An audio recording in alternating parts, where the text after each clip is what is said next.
Hello friends, welcome to Affairs Cloud Learn to Lead. This is Ashu and today we will discuss very important current affairs of 14th of May 2021.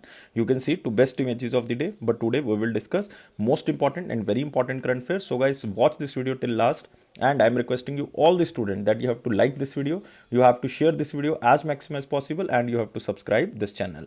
But before proceeding, I just want to discuss about our application. Application name is Careers Cloud and you can download this application from the description box link. We put a downloading link in the description box. You can download very easily, and after downloading you have to log in with your email ID, and after login you have to click on this crack current fair section and you can subscribe for 1 year current fairs as well as for 2 year subscription. Both the subscription prices are very much low. If you see the price, you will definitely surprise. But first of all, what we are providing under this subscription, we are providing daily current fair. In the daily current fair section, you will get three type of the current fairs. One is related to detailed current fair of particular day. Second is the question and answer format of current fair of particular day, and third is the quiz section which you can attempt on our application. Next is the weekly section. In the weekly section, you will again get the three type of the current fairs. One is related to detailed current fair of particular week. Second is the question and answer format of current fair of particular week, and third is the quiz section which you can attempt on our application every week. And guys, next is the monthly section. This is the most important section because we are providing four type of the PDFs to enhance your preparation. Like first is the study PDF. It means all the theoretical and detailed current affairs will be provided under this PDF. Next is to revise these type of the theoretical current affair. We are also providing question and answer format of the PDF so that you can revise again and again. Next is the best 100. It means the top 100 current affairs will be provided to you. That is also provided in the question and answer format so that you can revise again and again before your exam. Next is the pocket PDF. As the name suggests, it is very important to revise in theoretical format, and 2-liner, 3-liner current affair will be provided to you so that you can revise in the quick format. So guys, this is daily, weekly and the monthly section, but we are also providing smart PDFs to enhance your performance. You can see here we are providing topic wise current affair. We are covering 20 most important topic for every exam, like apps and web portal, important days, books and authors, so that you can revise all one topic related news in single PDF. Next is the banking awareness section. Especially for the banking aspirants, we are providing three things under this section. One is detailed current affair related to only banking and economy. Question and answer format of the current affairs only related to banking and economy. Third is the quiz section which you can attempt on our application. Next is exam PDF. This is very important to revise the current affair from single PDF. It means suppose your exam is tomorrow, you want to just revise all past 4 months current affair from single PDF, then this PDF is for you. Next is special current affair. It includes budget and economic survey. It means we are providing detailed budget and economic survey, and also we are providing question and answer format of the budget and economic survey. That expected question which examiner can ask from the budget and economic survey, we are also providing that type of PDF. Next, to enhance your state performance, we are also providing state current affair, and we are covering every state and union territory. So guys, there is no different subscription. We are providing everything under single subscription. You have to just download this application from the description box link. You have to log in with your email ID and you have to click on this crack current affair section. After that, you can log in for 1 year as well as for 2 year. It means you can subscribe for 1 year as well as for 2 year. If you see the price of both the subscription, you will surprise. And on that minimal price, we are providing 10% extra discount. If you use this code ASH10, then you will get definitely 10% extra discount. And guys, remember, if you have any query, then you can email us on this email ID, that is support@affairscloud.com, or you can call on this number. You can also comment me in any video. I will personally entertaining all your comments and all your queries, so I will definitely reply. So let's start today's current affair, that is 14th of May 2021. But I am again requesting you all the students that you have to like this video. We want 700 plus likes. You have to subscribe this channel and you have to share this video as maximum as possible. Let's begin today's session with the most important question section, and here is our first question. Who is appointed as United Nations Humanitarian Chief? So guys, this is not the sixth question. This is basically the first question. So who is appointed as United Nations Humanitarian Chief? So guys, remember, this is basically appointment done by the Secretary General of United Nations, that is Antonio Guterres. And answer of this question is very famous British diplomat. Answer is Martin Griffith. So guys, remember, Martin Griffith is the answer.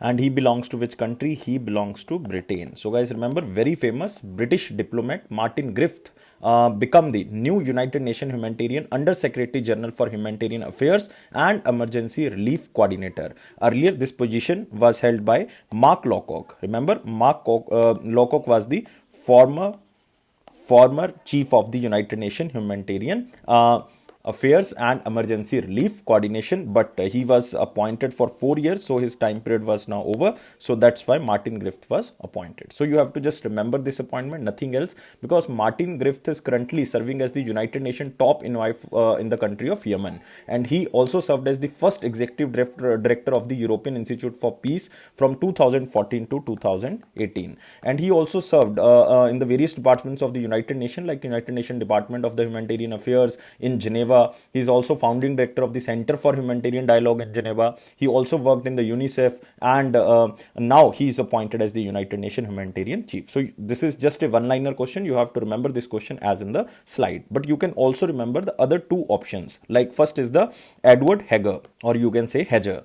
Edward Heger was recently appointed as Prime Minister of Slovakia. So guys, remember, Prime Minister of Slovakia or Slovakia. Next here is the Siddharth Lokjam. Very famous appointment, because you have to remember this Siddharth Lokjam. He was appointed as Director General of NADA organization. NADA stands for National Anti-Doping Agency. He was appointed as Director General of National Anti-Doping Agency. So all the appointments are very, very important, and you can see the picture of Martin Griffith. United Nations diplomat Martin Griffith appointed as the United Nations Humanitarian Chief. So two things under this question are important. Who is current chief? Who was the former? Former I already discussed. That is Mark Lowcock was the former chief of United Nations Humanitarian Affairs. Now we can move to next question. The sovereign gold bonds of financial year 22 will be issued in how many tranches between May 2021 to September 2021? So mark this question in the most important section, especially for the banking aspirant. This question is for the banking aspirant. Like Government of India in consultation with the Reserve Bank of India has decided to issue sovereign gold bonds for financial year 22. And the sovereign gold bonds will be issued in 6 tranches from between May 2021 to September 2021. So it means it will be issued in the 6 installments. And the bonds will be sold through scheduled commercial banks. You can see here, central government consultation with the RBI decide to issue sovereign gold schemes 2021-22. So guys, so many things there are to remember. First is the bond will be sold through the scheduled commercial banks, but it doesn't include the small finance bank and payment banks. So it means small finance banks and payments bank cannot issue this sovereign bond gold bonds. And second, Stock Holding Corporation of India, or you can say SHCIL, and designated post offices. It can also be sold to the recognized stock exchanges, like recognized stock exchanges, National Stock Exchange of India, Bombay Stock Exchange of India. So it can be sold through the banks, it can be sold through the Stock Holding Corporation of India and post offices, and the recognized stock exchanges of India, like Bombay Stock Exchange and the National Stock Exchange, and denominated in multiple of gram of gold with the basic unit of 1 gram. It means the minimum value, minimum permissible investment can be 1 gram gold. 1 gram gold, because these type of bonds are issued like 1 gram gold bond, 2 gram gold bond, 3 gram gold bond, so that it looks like gold, but it is not a physical gold. You are investing in gold, but in the form of bonds. So the minimum permissible limit is of investment is 1 gram.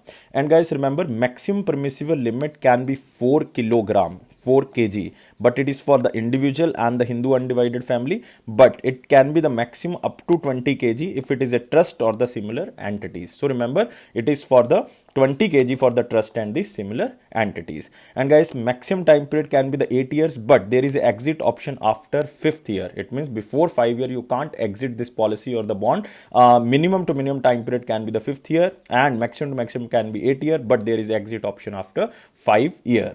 So now the question arises here, what will be the price of the bond? So it depends on you that if you want to purchase 1 gram bond or gold bond, then the price will be the at that time the price of the gold. Like it will be fixed in Indian rupees based on the simple average of the closing price of the gold of 999 purity, published by the Indian Bullion and Jewelers Association of India for the last 3 working days of the week preceding the subscription period. It means if you want to subscribe for 1 gram, then they will check that last working 3 days average price, then they will issue this 1 gram gold and or gold bond.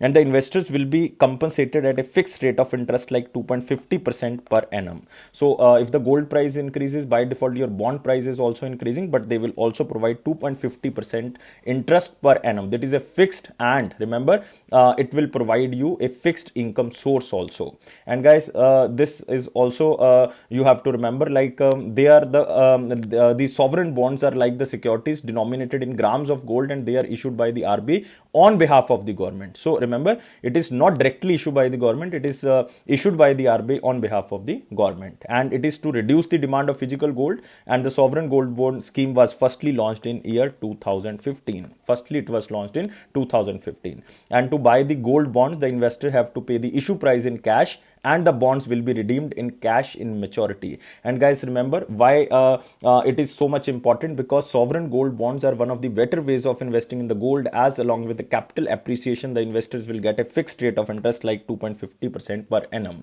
What is the disadvantage of it? Is basically long term investment, because you can't exit this policy before 5 years. It means if you have physical gold, then you can sell this immediately and you can get the money, but before 5 years you can't sell these type of the bond. This is basically the disadvantage of this sovereign gold bond. So remember this scheme, and this scheme was firstly launched in 2015. So this question is most important for the banking aspirants. Now we can move to the next question.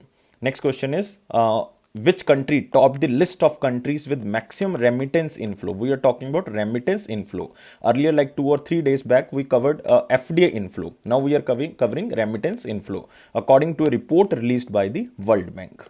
So recently, World Bank released a report that is known as Resilience COVID-19 Crisis Through a Migration Lens. You don't have to remember the report name. This report is released by World Bank, and India received almost 83 billion USD. Remember, 83 billion USD dollar as remittance in 2020. But in 2019, India received 83.3 billion. It means there is not a big difference due to COVID-19. It is just a 0.2% from 2019. So that's why India topped the list of low and middle income countries with the maximum remittance flow. And India was followed by China and Mexico. It means third rank goes to Mexico and first rank goes to India. So guys, remember, India topped the list of low and middle income countries with the maximum remittance inflow. India was followed by the China, because China received almost 59 billion, or you can say the 60 billion, and Mexico basically received almost 43 billion US dollar. So guys, India remittance inflow is maximum. So India received 83 billion almost in remittance in 2020. It is just a decrease of 0.2%. And you can say due to COVID-19, there is not so much effect on the remittance in India especially. So India received 83 billion remittance, a drop of just 0.2% if we are comparing with the 2019. China is on the second and Mexico is on the third. And if we are talking about the remittance outflow, it means money goes from the country that is United States. It means United States, the people living in the United States or the migrated people living in the United States send money to their home country maximally, and followed by United Arab Emirates. So guys, remember this data. And after US it is UAE, after UAE it is Saudi Arabia. So China remittance dropped compared to its 2019 level so much, in which it recorded almost 68 billion dollar. It means there is a huge drop of China's remittance. And Indian decline was basically due to United Arab Emirates, because there was less trade with the United Arab Emirates, and the people also not sending money from the United Arab Emirates. We were talking about the remittance outflow. So guys, remember, remittance outflow from India in 2020 was just $7 billion, but in 2019 it was just 7.5 billion. So it means remittance inflow and outflow basically doesn't depend on COVID-19 in India especially. So it means COVID-19 effect is not so much on the remittance. And Pakistan recorded remittance of almost $26 billion, that is increased almost by 17%. And Bangladesh also has an increase of 18%. So there are so many figures, but you don't have to remember. You have to just remember that India topped in the index, or you can say in the list of the low and middle income countries with the maximum remittance inflow. It is almost $83 billion. So now we can move to the next question. But you can also remember this, that according to global FDI flows fall by 38% in 2020. India is the third largest recipient according to OECD data. So guys, this is a big data which was basically published by this organization that is known as Organization for Economic Cooperation Corporation and Development that global FDI all over world decreased by 38% in 2020 due to COVID-19, which was the 15-year low since 2005. India became the third largest recipient of the FDI inflow in 2020 with an inflow of almost $64 billion FDI. It means maximum to maximum companies that are outside India invested in India worth rupees $64 billion. And guys, remember, China became the largest recipient of the FDI because in China almost FDI came $212 billion. $212 billion. Second stand ranks goes to the United States of America, and third is the India, because in United States of America total FDI was $177 billion, and in India it is $64 billion. So you can also remember this news because we covered this question in the 2 or 3 days back. Like Organization for Economic Cooperation and Development, headquarters is in Paris, France. Now we can move to next question. So all the most important questions are now covered. We discussed 3 questions because there are less questions in the most important section. Now we are moving to the very important questions. Guys, you have to provide us 700 plus likes. You have to subscribe this channel. You have to share this video as maximum as possible. So here is the first question in the very important section. Which company introduced an automated process to receive monthly foreign inward remittance advice? Again, we are talking about the remittance. So the most important keyword under this question is this foreign inward remittance advice. So it means now the Indian merchants can download their monthly foreign inward remittance advice, monthly digital foreign remittance advice issued by the banks. So guys, it means Indian merchants can now download their monthly FIRA issued by the banks from this application, or you can say from this the website of this company. And answer of this question is PayPal. A is the right answer. So you can see here PayPal, and PayPal introduces digital foreign inward remittance advice. This is basically not a advice, it is a you can say receipt. It is a receipt, and it allowing Indian merchants to download their monthly digital FIRA issued by the banks. What is FIRA? It is a key document for Indian micro, small and medium enterprises, exporters and the freelancers that establishes proof of receipt of export proceeds in the foreign currency from outside the country. Because if you do exports, then you will receive some money. So that's why there is a need of receipt. And this receipt now can be downloaded from this PayU application or the PayU website very easily, and it is free of cost, guys. It is free of cost. It will be issued by the Indian banks, and it is required by the exporter of all sizes, individual or a business.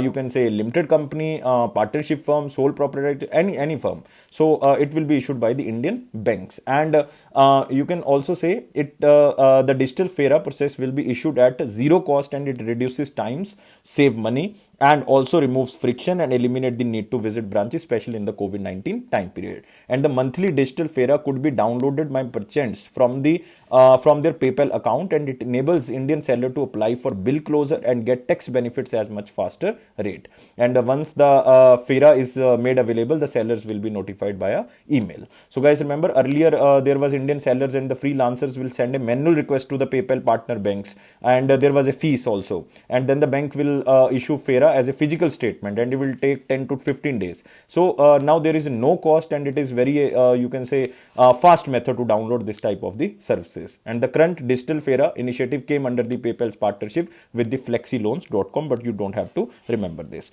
So guys, it is very good news for the micro, small and medium enterprises who are exporting something to the other countries. So now they can download all the receipts under one platform, and it is on the PayPal account.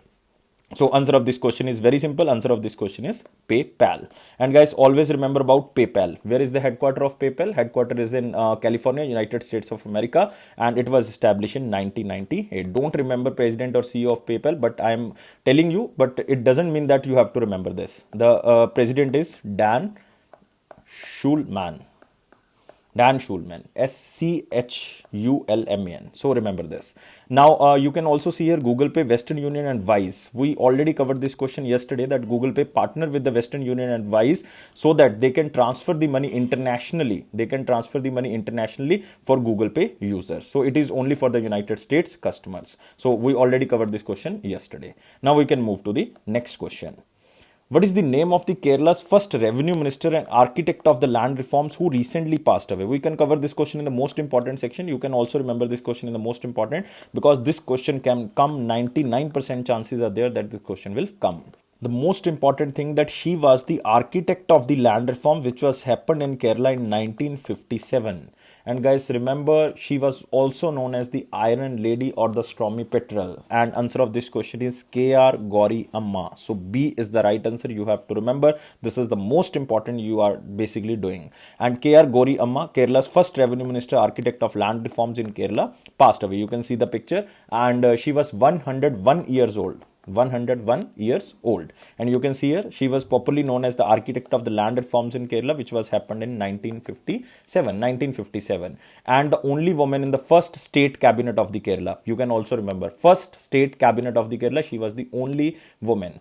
And K.R. Gauri Amma is fondly known as the Iron Lady and the Stormy Petrel of Kerala politics, and she was a six-time minister. This is a huge thing, six-time minister, and was elected to the state assembly 12 times. This is a huge thing, guys. This is very important. Six-time minister and 12 times MLA, very important. He was a founding member of Communist Party of India, Marxist. I think it was founded in 1964, but you have to check this year. Communist Party of India, Marxist, was founded in 1964, and she was a founding member of this party, and she was a lone surviving member of the first Kerala Legislative Assembly headed by communist leader EMS Namundripad in 1957, and the only woman in the first state cabinet. So you have to remember all these things because all are very important. And she belongs to which state? By default, she belongs to Kerala. And she passed away now at the age of 101. And you have to remember the name Gauri Amma, or you can remember K.R. Gauri Amma. And you can see again the picture so that you can remember this news for long time period. Now we can move to the next question. Who authored a debut book titled Elephant in the Womb? So first of all, it is a debut book of this personality, and name of this book is Elephant in the Womb. So we can eliminate the option. Like first option you can see here is the Kabir Bedi. Kabir Bedi, a very famous Indian actor, wrote recently one book that is known as Stories I Must Tell. Stories I Must Tell. This was written by Kabir Bedi, and it is the journey of an actor like Kabir Bedi. So I Must Tell. This is the book by Kabir Bedi. Next is the Dalai Lama, spiritual personality, you can say. He wrote recently very famous book like in February 2021, and the name of the book is Little Book of Encouragement.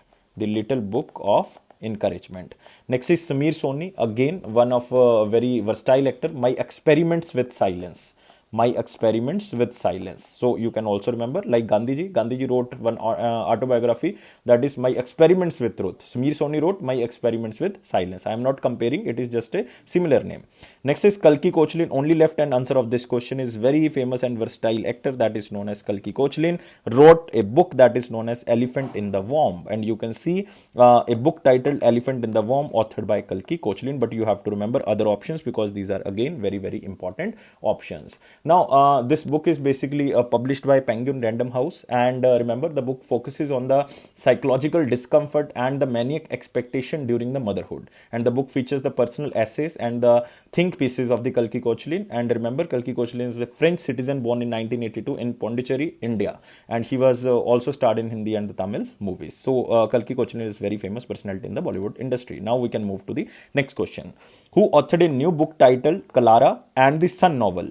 So guys, again the keyword is name of the book, that is Clara and the Sun novel, and he is very famous author because he won the Nobel Prize in Literature in 2017 and also won the Man Booker Prize in 1989. Man Booker Prize in 1989. And answer of this question is Kazuo Ishiguro. So guys, remember Kazuo Ishiguro, the students who are preparing from the 2017 or 2016, then they can recognize this personality, Kazuo Ishiguro, and he won the Nobel Prize in Literature in 2017 for his novel The Remains of the Day. The Remains of the Day. And also this person won the Man Booker Prize in 1989 for the same novel The Remains of the Day. So guys, remember the confusion is that he's a Japan citizen or the British citizen. So remember, he was born in Japan. He was born in Japan, but he is known as the British novelist because he moved to Britain after that. So British novelist, but he belongs to Japan, and you can just recognize by the name.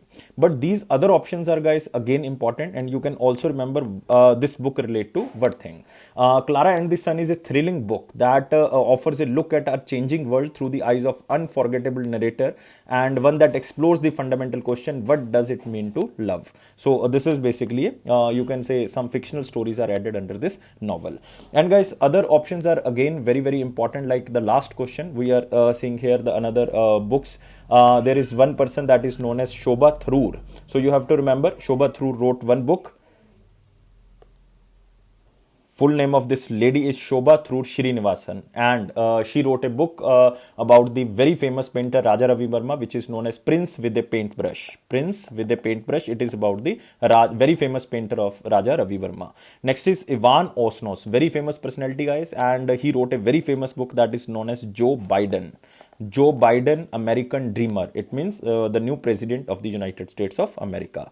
Next is, guys, Anant Vijay. Anant Vijay, he wrote a book about the Samriti Irani, Dynasty to Democracy. Why he wrote this book? Because earlier the seat was won by Rahul Gandhi from the Amethi, and now Samriti Irani defeated Rahul Gandhi. So that's why he wrote a book, Dynasty to Democracy. He described dynasty as a Rahul Gandhi because it was belonged to the Nehru dynasty, and democracy because Smriti Irani don't belong to any political family. So that's why Dynasty to Democracy. So remember, Anant Vijay, Ivan Osnos and Shobha Tharoor books. So now it is Kazuo Ishiguro who wrote a novel that is known as Clara and the Sun novel. Now we can move to the next question. We already discussed this type of the things. Now here is the next question. What is the average annual population growth of China in the last decade, like 2010 to 20, according to the 7th census of China? So 7th census of China was released. Even the COVID-19 situation is now going on. India is also on the verge of the 16th census, because in 2021 we will publish 16th census. If the COVID pandemic will over soon, then we will definitely publish the 16th census. And guys, remember, in India, first census was published in 1872 and it was conducted in 1871, but it was published in 1872. Next census, or the first synchronized census, was published in 1881. So after that we are publishing census after every 10 years, and first census after independence was published in 1951. So latest census we have 2011. This is the 7th census after independence, and if you consider from the 1872, then it is the 15th census all over. So in 2021 it is the 16th, it will be the 16th census of India overall, and 8th census after independence. So you have to remember about Indian census also. Now we are talking about the census of China. It is the 7th census of China, which was recently published by the Census Bureau of China. And guys, remember, the average annual growth of China is very slow. Now China's population is basically not growing so much, and answer of this question is 0.53%. Remember, 0.53%. Almost 7 crore people added in the last 10 years. So this is very you can say slow rate of the growth of China's population, 0.53%. So you can see here, China's population growth slows to the lowest rate in the decades, like 2010 to 20 decade. And China's population was 1.41 billion. It means 141 crore in 2020, and according to the census, increasing by 72 million since the last census. It means it is increased almost to 7.2 crore in the last census in 2010. It means in the 10 years it is increased almost by 7.2 crore, which records 5.38 growth in this period. It means if we are comparing with the 2010 population by the 2020, then total growth rate is 5.38%. But if you take the annually growth rate, average annual growth rate, then it will become 0.53%.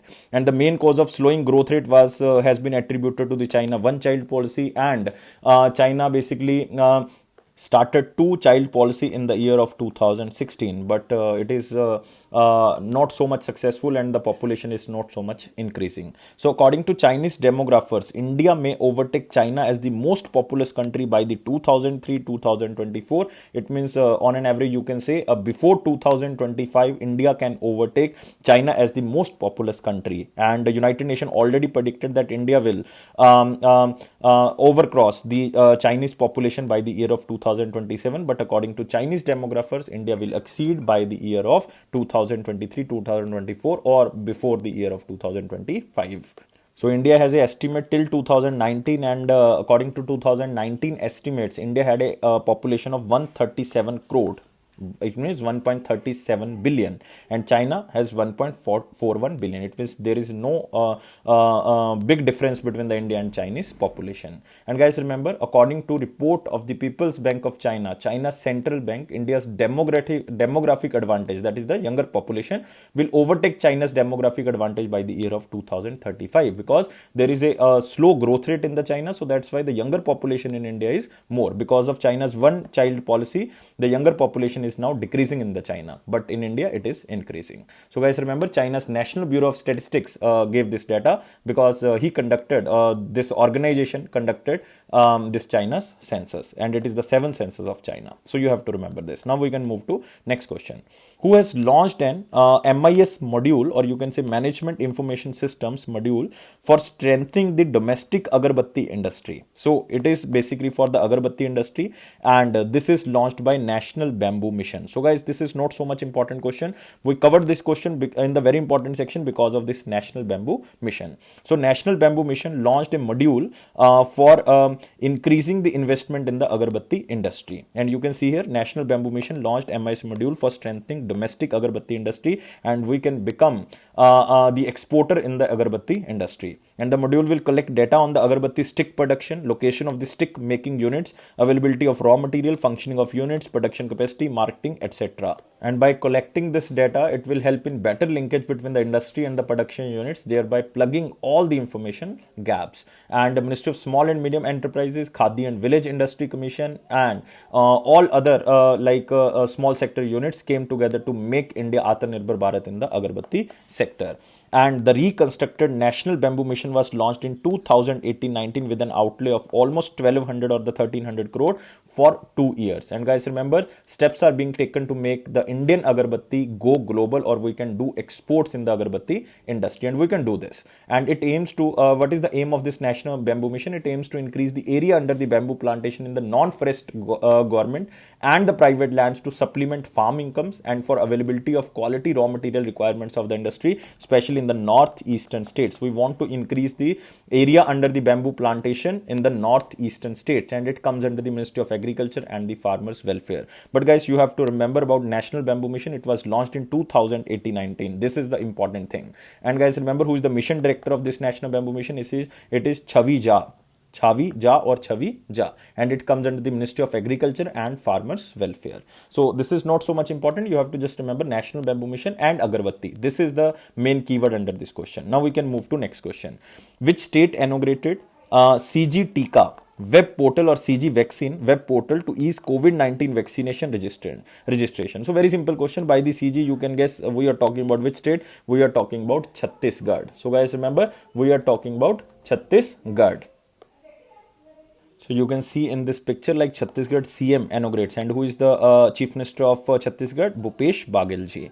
And the CG Tika web portal for convenient COVID-19 vaccination registration process. And you can see here also, the CG Tika portal will make the process of registration for the COVID-19 vaccination convenient for every section of society, and it will definitely enable systematic vaccination for the people of age group, because it was started from the 1st May, age group of 18 to 44 years. And the portal is developed on the basis of the social and geographical conditions of the Chhattisgarh, and through this portal the public can get accurate information on the time and place of the vaccination, and you can choose this time and place from this web portal that is known as CG Tika or CG vaccination. The portal was developed to the support for the people, especially for the BPL families, Anantodaya, and the destitute class of the register for the COVID-19 vaccination through the help desk, so that there will be no problem for the BPL families and the lower middle class families. And help desks were also established at the panchayats and the urban bodies, municipal corporation, and other locations to help the people without internet facility to register for the COVID-19 vaccination. So you can just go to these help desk and you can register very easily. So this is the state of Chhattisgarh. And guys, you know who is the Chief Minister? Chief Minister is Bhupesh Baghel. And who is the Governor? Governor is Anusuya Uike. So you have to remember Anusuya. You can only remember the name Anusuya Uike. Full name is Uike.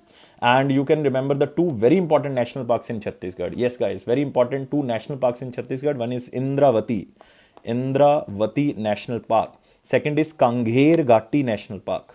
Kangair Ghati National Park. That is also in Chhattisgarh. So remember about Chhattisgarh. Now we can move to next question. It is from picture that Ruskin Bonds, very famous author, and wrote a book for children, basically all-time favorite. This is the name of the book. So this book is again published by Penguin Random House. We covered today 3 books, and 3 are published by very famous publisher Penguin Random House. And guys, this is a children book, so you have to just remember the name. And it is a collection of the short stories which will feature some of his most celebrated characters, and the stories like Rusty's Adventure, grandfather stories, as well as the new stories like Goldfish Don't Bark, Friends from the Forest, and many more. So very famous author. And guys, it is the 87th birthday of Ruskin Bond on the 19th of May. So this book will be released on the 19th of May. And Ruskin Bond is an Indian author. Remember, by the name you can confuse. So he's an Indian author of British descent, and he was awarded with the Padam Shri in 1999.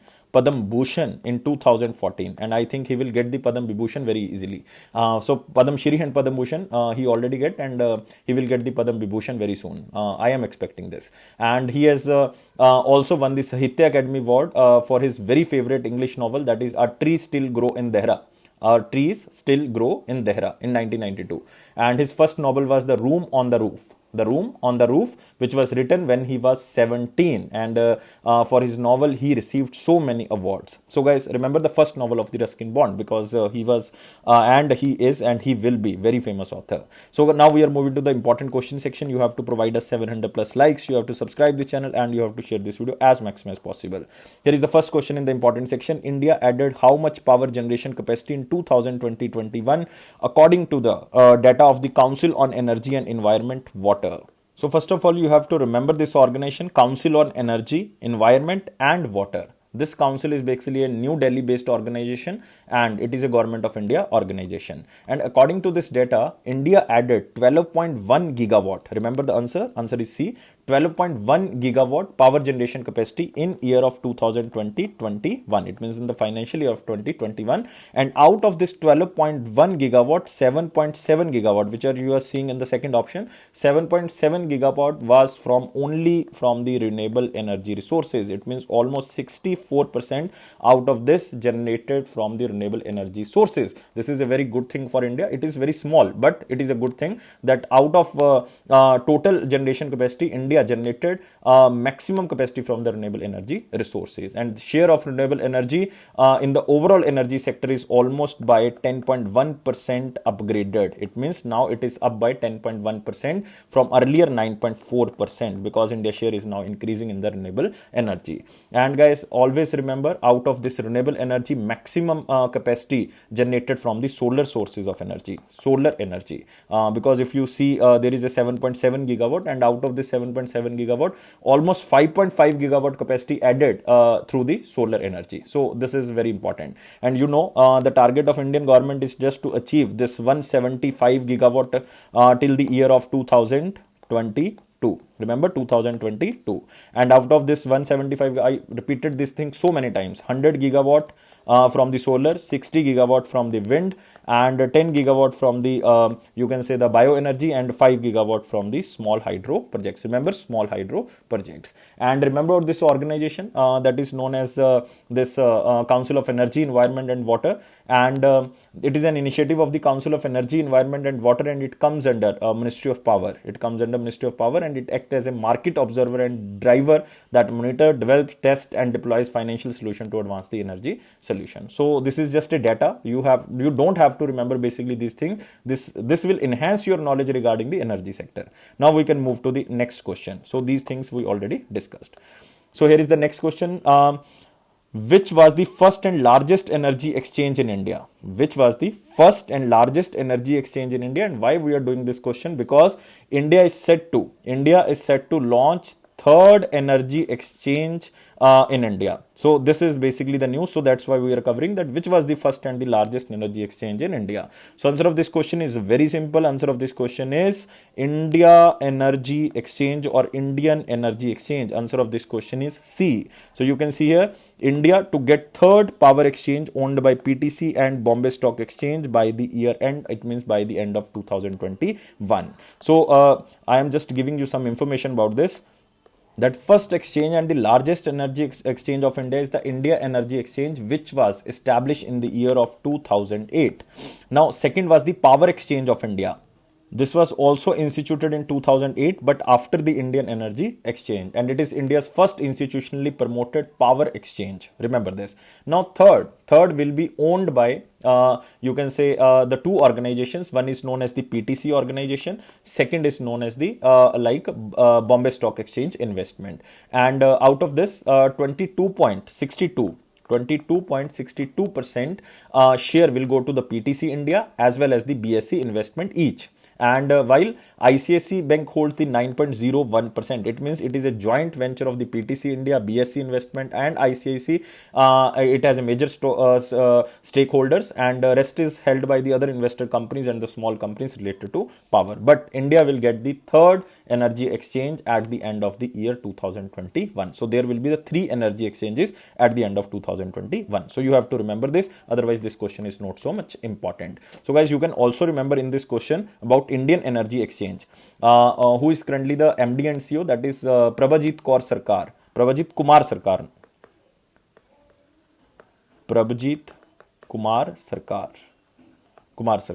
And Power Exchange of India. Firstly, I am rubbing this because there is so many confusion. I am telling you again because there is a confusion. Like Power Exchange of India, MD and CEO is Prabhajit Kumar Sarkar. So guys, write this, Prabhajit Kumar Sarkar. And Indian Energy Exchange chairman and managing director is Satyanarayan Goyal. So remember this, there is no Reliance Energy Exchange. This is a fake option. So remember this. So you have to remember, because earlier we told you that Indian Energy Exchange MD and CEO is Prabhajit. But remember, it is Power Exchange of India whose MD and CEO is Prabhajit Kumar Sarkar. Now we can move to the next section. It is our one-liner important point. First is the RBI extended restrictions on the Milaat Cooperative Bank to August 7, 2021. It is basically under the section 35A of the RBI that they extended the restriction on the Milaat Cooperative Bank. So guys, you have to just remember one thing, that this cooperative bank belong to which state? This is the important thing you have to remember, and belongs to Karnataka. So remember, Milaat Cooperative Banks belongs to Karnataka, and under the 35A section and under the section 56 of the Banking Regulation Act of 1949, the Reserve Bank of India extended the restriction on the Karnataka-based Milaat Cooperative Bank for 3 months more, that is up to 7 August 2021. So remember this. So without the approval of RBI, the bank was not allowed to make any investment, renewing the loan and advances, accepting fresh deposit, borrowing the funds, dispose of any properties or the assets. So this is the restriction. Next, SEBI amendments, alternate investment funds, added startup definition, mandated dividend distribution policy for the top 1000 listed companies. So this is news is not so much important because there is nothing the examiner can ask. You can just remember about SEBI. We always discuss, and I discussed so many times about SEBI. It was established in 1988. It became an act in 1992, and it becomes statutory body. And who is the head? Ajay Tyagi. And it is for the 1000 most important listed companies which was acquired by the SEBI.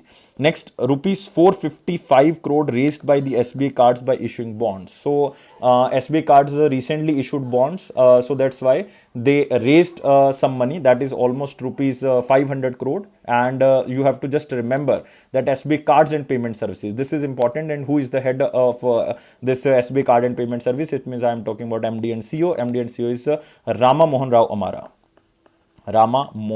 Amara. So he is currently as the Managing Director and Chief Executive Officer of SBI Cards and Payment Services. Established in 1998 and headquarters in Gurgaon, or you can say Gurugram, Haryana. Next, Yoweri Museveni was sworn in for the 6th term as the President of Uganda. So he is 76 years old person, and he is expected to serve as the President of Uganda till the year of 2025, because the time period is 5 years. And he won the re-election in the January 2021 with almost 59% votes. And this person, Yoweri Museveni, has been serving as the leader of Uganda since 1986. Guys, this is a huge. Since 1986, he is serving as the leader of the Uganda, and is one of the world's longest serving leaders, because he was serving from 1986. That is a full control of power of Uganda from the last, you can say, 35 years, and he won Uganda first direct presidential election and became the president in 1996, but he was controlling from the 1986, but first presidential election took place in 1996. And guys, remember about Uganda, capital is Kampala. Capital is Kampala. I'm writing here, I have to rub this, and this is Kampala. Kampala. Capital is Kampala and currency is Ugandan shilling. Ugandan shilling. This is the currency. Next is Minister of Power approved NHPC to acquire 2% equity stake of PTC India in Chenab Valley Power Project. So this is just a one-liner news. You have to just remember that Ministry of Power has approved the state-run hydropower NHPC Limited to acquire 2% of the equity stake of the Chenab Valley Power Project Private Limited from the PTC India. It means this project total 2% equity stake now goes to NHPC Limited. Earlier, the NHPC has 49% stake. Now, after this 2% stake, now NHPC become the major stakeholder by 51% stake. So, next is the first International Day of Argania Tree 2021, 10th of May. So, guys, this is the first time that this day is, we are celebrating this day that is known as International Day of Argania. And it is observed on the 10th of May 2021. What is this Argania? It is just to recognize the importance of the argan tree.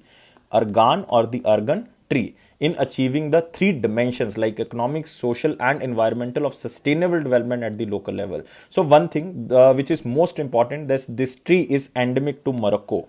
This tree is endemic to Morocco. It means it is only in the Morocco, and this argan tree which is endemic to Morocco are cultivated using ancient agroforestry practices like with the rainwater reservoirs carved into the rock. So this is United Nations General Assembly who declared that 10th of May will be celebrated as the International Day of Argania, and remember it is endemic to Morocco.